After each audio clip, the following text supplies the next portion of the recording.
sesuai SOP pintu itu semua harus terbuka.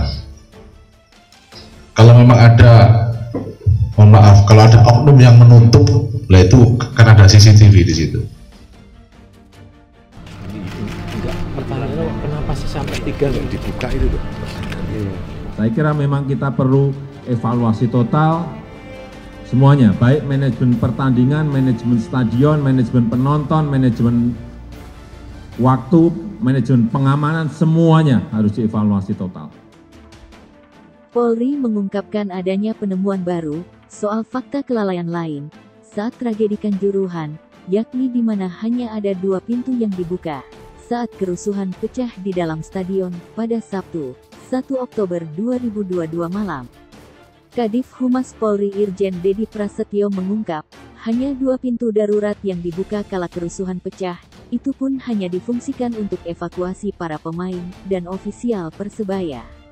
Menurut beberapa kesaksian korban selamat, yang melihat kejadian langsung saat kerusuhan terjadi, faktor penyebab ratusan korban meregang nyawa di Stadion Kanjuruhan, Kabupaten Malang, Jawa Timur adalah akibat beberapa pintu keluar yang tertutup, tepat setelah penembakan gas air mata, oleh beberapa oknum aparat keamanan. Sehingga saat penonton mencoba keluar, terjadi penumpukan dan desakan. Tribun saya itu tidak ada masalah, kok ditembak. Itu aja. Yang nembak itu apa enggak punya pemikiran, ada anak kecil. Di sebelahnya teman saya itu ada ibu-ibu gendong pangku anak umur 3 tahun. Ya kalau saya minta keadilan itu aja, kan kita bernegara hukum ya. Jangan hanya orang kecil gitu, bela sungkawa umum sudah gitu. Terus apa membuat kesalahan, maaf, selesai. Penjara kosong, kalau gitu ya. Mas Ade, gimana sekarang nih kondisi kakinya? Alhamdulillah udah agak mendingan, Mbak. Ini berarti patah kemarin di Kanjuruhan ya? Iya. Setelah tragedi itu. Boleh, ini nggak sih Mas, diceritain kemarin berarti Mas Ade itu keluar dari pintu 7. Gimana tuh Mas kondisinya di pintu 7? Itu dari arah utara niku ada yang turun 1, 2, terus yang dari belakang langsung banyak.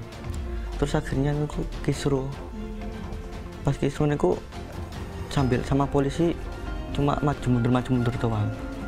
Terus akhirnya kelamaan polisinya nembak gas air mata.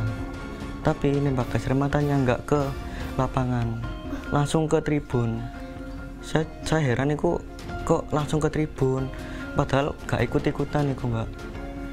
Saya juga langsung panik ke atas niku, panik langsung keluar. Gara-gara kebanyakan supporter niku, Mbak. Kan setengahnya aku kan ditutup pintunya. Terus akhirnya pada nyari yang masih dibuka semua. Terus akhirnya di pintu 7 itu rame, kondisi gas air mata parah, terus desek-desekan, dorong-dorongan itu. Dikutip dari pernyataan Kadif Humas Polri Irjen Dedi Prasetyo, dari 8 pintu emergensi, yang terbuka hanya 2. Itu pun untuk jalur evakuasi pemain Persebaya. Sedangkan, Dedi mengatakan, ke-6 pintu sisanya tidak dibuka dan masih terkunci. Alhasil, fungsi pintu darurat yang semestinya berguna di kala kericuhan seperti itu, tidak berfungsi sebagaimana mestinya. Yang 6 lainnya tertutup, terkunci, dan tidak dapat difungsikan. Panpel PT LIB tidak melakukan audit kedaruratan, ungkapnya. Sedangkan, pernyataan dari Ketua Panpel Arema FC, Abdul Haris mengejutkan. Dirinya mengungkap bahwa pihaknya sudah membuka semua pintu dalam tragedi Kanjuruhan. Dirinya mengaku bahwa panitia telah melakukan prosedur sesuai SOP dengan membuka pintu beberapa menit sebelum pertandingan selesai. Namun, saat kejadian terjadi ternyata semua pintu tertutup. Ia meminta pihak terkait untuk mengecek CCTV. Saya tadi sebelum sholat Jumat berkunjung ke rumah duka, yang mana yang meninggal itu adiknya. Dia nonton bersama, ini kakaknya ini nonton bersama 2 adiknya. Adiknya 1 nonton di VIP, yang kakaknya ini, adiknya perempuan yang terakhir yang meninggal dunia ini nonton juga dikit. Tapi ini dia nonton di gate di Lufasut itu, dan yang kakaknya ini karena tidak dapat tiket, dia belum masuk sampai menit ke 85 dia baru dapat tiket.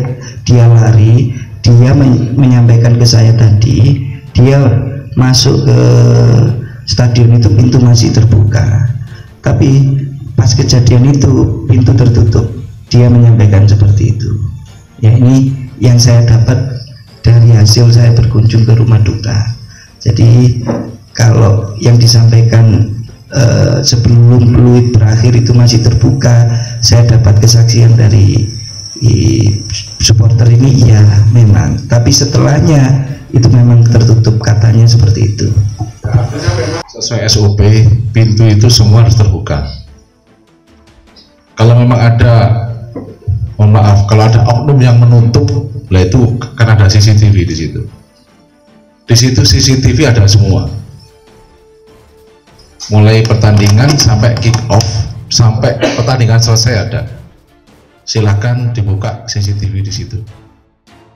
Terjadinya penutupan pintu stadion dianggap sebagai kelalaian. Akibat sejumlah kelalaian itu pun berujung ditetapkannya Direktur Utama LIB, Ahmad Hadian Lukita, Ketua Panitia Pelaksana Arema Malang, Abdul Haris, dan Security Officer Steward, Suko Sutrisno, sebagai tersangka. Ketiganya disangkakan melanggar ketentuan pasal 359 KUHP, dan, atau, pasal 360 KUHP, dan, atau, pasal 103 ayat 1, junto pasal 52, Undang-Undang RI Nomor 11 Tahun 2022, tentang keolahragaan. Pada Kamis, 6 Oktober 2022, Jenderal Polisi Listio Sigit Prabowo mengungkap penyebab beberapa pintu di stadion terkunci karena para steward alias penjaga pintu diperintahkan oleh Suko Sutrisno Security Officer untuk meninggalkan lokasi saat terjadi penembakan gas air mata. Ia melanjutkan, puncak tragedi Kanjuruhan dimulai saat 11 personel polisi menembakkan gas air mata ke arah tribun selatan sebanyak 7 kali, tribun utara 1 kali, dan ke lapangan 3 kali tembakan. Kapolri menyebut, tindakan itu yang mengakibatkan para penonton terutama yang berada di tribun, menjadi panik, dan merasa matanya pedih, sehingga kemudian berusaha untuk meninggalkan arena. Namun, naasnya, tidak semua pintu terbuka. Setelah petugas menembakkan gas air mata, penonton berusaha untuk keluar khususnya di pintu, atau gate 3, 11, 12, 13, 14. Namun mereka tidak bisa segera keluar, karena pintu yang tertutup.